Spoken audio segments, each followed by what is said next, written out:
Guys, welcome to our channel Penta Media Technologies once again. और आज हम लोग आ गए एक नई वीडियो के साथ। और इस नई वीडियो में जिस बारे में हम लोग बात करने वाले हैं वो ये है कि कितना समय लगता है अगर एसईओ आप अपनी वेबसाइट के लिए कर रहे हैं तो उससे रिजल्ट्स आने में, आपकी वेबसाइट रैंक करने में। देखिए, ये एक बहुत ही डिबेटिंग क्वेश्चन है, क्योंकि कई लोग सोचते हैं कि हमने जब हमारी वेबसाइट पे जैसा हमको सिखाया गया है, जैसा हमने सीखा एसईओ कैसे होता है, वो जब सारी चीजें हमने इंप्लीमेंट कर दी तो हमको रिजल्ट्स तुरंत दिखने चाहिए। बट ऐसा होता नहीं है, क्योंकि आप अकेले नहीं है जो उस एरिया में, उस रीजन में उस तरीके की वेबसाइट, उस तरीके के कंटेंट के साथ और उस तरीके के ऑडियंस के लिए काम कर रहे हैं। तो ये डिपेंड करता है काफी सारे फैक्टर्स पे, और ये फैक्टर्स ओवर द टाइम आपकी वेबसाइट को रैंक करने में मदद करते हैं। तो ये जानने से पहले कि टाइम कितना लगेगा, चलिए ये जानते हैं कि वो फैक्टर्स कौन से हैं और बेसिक बहुत जरूरी फैक्टर्स कौन से हैं जिनकी जरूरत हमें पड़ती है जब हमें एसईओ में हमारी वेबसाइट को रैंक करना है।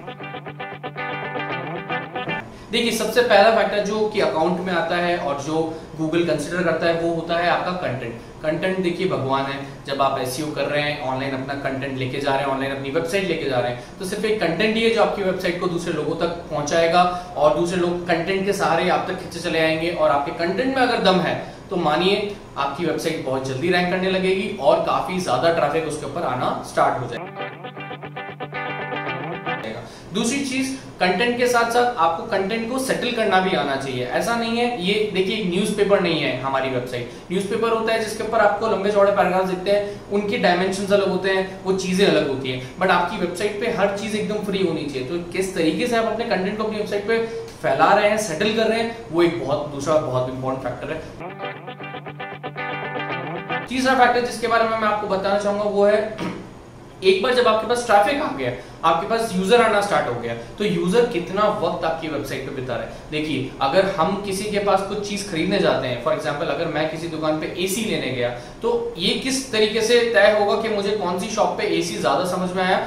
जाहिर सी बात है, जिस भी शॉप पे मैंने ज्यादा क्वेश्चंस किए यानी ज्यादा टाइम बिताया, तो इसको हम लोग जानते हैं by the term of dwell time. तो किसी भी वेबसाइट का ड्वेल टाइम ये तय करता है कि इस पे आने वाला यूजर कितने टाइम तक इस वेबसाइट के कंटेंट के साथ जुड़ा रहा। यानी कि अगर लंबा जुड़ा रहा तो उसको उसका कंटेंट ऑब्वियसली पसंद आ रहा है, समझ में आ रहा है, और समझ में आ रहा है तो ये एक इंडिकेशन देता है गूगल जैसे बड़े सर्च इंजन को कि आपकी वेबसाइट का कंटेंट यूजर के लिए है और यूजर की डिमांड के हिसाब से बनाया हुआ है। तो ये तो हो गई वो बातें जो जरूरी है मेरी वेबसाइट पे इंप्लीमेंटेशन के लिए। और भी बहुत सारे तरीके हैं जिसके थ्रू मुझे अपना एसईओ ठीक करना आना चाहिए।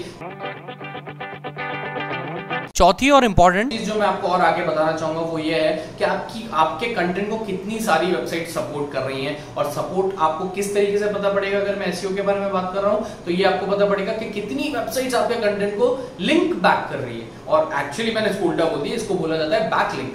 बैकलिंक का मतलब किसी दूसरी वेबसाइट पे एक ऐसा लिंक मौजूद है जिस पे क्लिक करके यूजर आपकी वेबसाइट तक आ पा रहा है। ये ऑनलाइन जगत में, ऑनलाइन मीडिया में इसको बोला जाता है बैकलिंक। और इससे पता पड़ता है कि आपकी वेबसाइट कितनी ट्रस्टवर्दी है। यानी कि जितनी वेबसाइट्स आपके कंटेंट को बैकलिंक दे रही उतना ज्यादा ट्रस्ट आपकी वेबसाइट ऑनलाइन वर्ल्ड में शो कर रही है। ऑब्वियसली बात है, अगर किसी को रेफरेंस दे रहे हैं, किसी तीसरे बंदे का, किसी तीसरे इंसान का, तो हमारा उस इंसान पे भरोसा है, तभी हम सामने वाले को बोल रहे हैं कि आप वहां जाइए, आपका काम हो जाएगा, इसीलिए हम लोग उसको रेफर कर रहे हैं। तो आपकी वेबसाइट को कितनी वेबसाइट्स रेफर कर रही है यानी बैकलिंक दे रही है, ये भी एक बहुत इंपॉर्टेंट फैक्टर है जब आप एसईओ कर रहे हैं।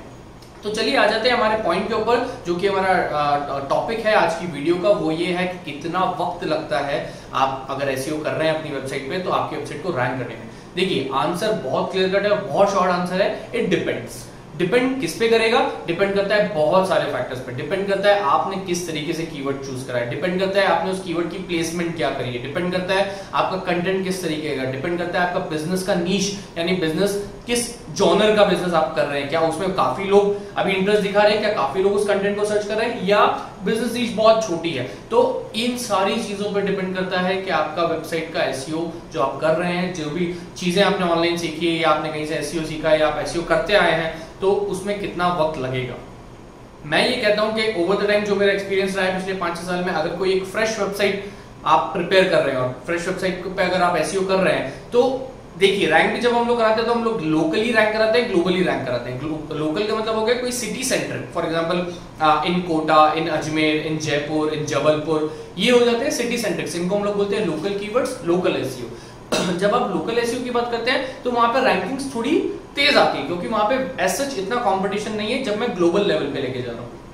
तो जब मैं ग्लोबल की बात कर रहा हूं तो 5 से 6 महीना ऑन एन एवरेज आपकी वेबसाइट को डिपेंडिंग अपॉन कितना कंपटीशन है लगता है। तो आपके लिए उस 6 महीने के अंदर आपको क्या काम करना है, उस 6 महीने के अंदर आपको अपनी वेबसाइट पे कंटेंट बढ़ाना है। देखिए कंटेंट बढ़ाने से क्या होगा, आपकी वेबसाइट पे ऑप्टिमाइजेशन के कीवर्ड्स बढ़ते जाएंगे और कीवर्ड्स जब बढ़ते जाएंगे तो चांसेस बढ़ते जाएंगे कि यूजर अगर कुछ एक स्पेसिफिक चीज को सर्च करेगा तो आपकी वेबसाइट पॉप करने का चांस बढ़ जाएगा। और इस वजह से हम लोग क्या करते हैं, हमारी वेबसाइट पे करते हैं ब्लॉगिंग।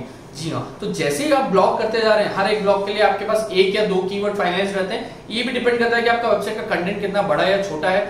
गूगल का कहना है कि जितना बड़ा कंटेंट है, जितना लेंथी कंटेंट है, उतना अच्छे से आपने उसको समझाया हुआ है, उतना अच्छे से उसके अंदर उस कीवर्ड का यूज हुआ है और इस वजह से वो आपके कंटेंट को प्रमोट करता है। बट आज की डेट में ऐसा जरूरी नहीं है कि हर बड़ा कंटेंट रैंक करे। हो सकता है 500-600 वर्ड्स का कंटेंट भी रैंक कर जाए। सिर्फ एक ही रीजन होता है उसके पीछे कि आपके यूजर का ड्वेल टाइम कितना है, पहली चीज। दूसरी चीज, क्या वो जो आपने सोल्यूशन दिया है 600 वर्ड्स के अंदर किसी भी टॉपिक पे, क्या वो सोल्यूशन आपके यूजर को असिस्ट कर पा रहा है या नहीं कर पा रहा है। इन दैट केस आप शायद 2-2,500 वाले वर्ड वाले ब्लॉग से भी फाइट ले पाएंगे। तो ये इस पे डिपेंड करता है और ये सारी चीजें फैक्टर डिसाइड करती है कि आपका जो वेबसाइट है जिस पे आपने एसईओ करा है वो कितने टाइम में रैंक करेगा। मेरा एक ये भी मानना है कि आपकी वेबसाइट पे कम से कम 50 से 60 या लेट से एटलीस्ट 100 कीवर्ड्स जितना कंटेंट होना चाहिए। और जब मैं बोल रहा हूँ 100 कीवर्ड्स जितना कंटेंट, यानी कि कम से कम 50 से 60 पेजेस आपकी वेबसाइट पे प्रिपेयर्ड होने चाहिए, जिनके अंदर प्रॉपर कीवर्ड स्टफिंग होनी चाहिए, जिनके ऊपर प्रॉपर एसईओ होना चाहिए, प्रॉपर ऑप्टिमाइजेशन होना चाहिए। उसके बाद जाके कहीं आपको कुछ रिजल्ट्स धीरे धीरे दिखना स्टार्ट करते हैं ग्लोबल लेवल के ऊपर। और अगर आपको ये रिजल्ट्स दिखना स्टार्ट हो जाएंगे ओवर द टाइम, तो यकीन मानिए फिर जो आप आगे काम करेंगे वो बहुत ईजी हो जाएगा। कारण अब आपकी वेबसाइट ने वो ट्रस्ट जनरेट कर लिया है, वो ट्रैक्शन जनरेट कर लिया है बिटवीन आपका यूजर और सर्च इंजन। सर्च इंजन का काम सिर्फ इतना होता है कि आपका जो भी ट्रैफिक है वो आप तक पहुंचाना।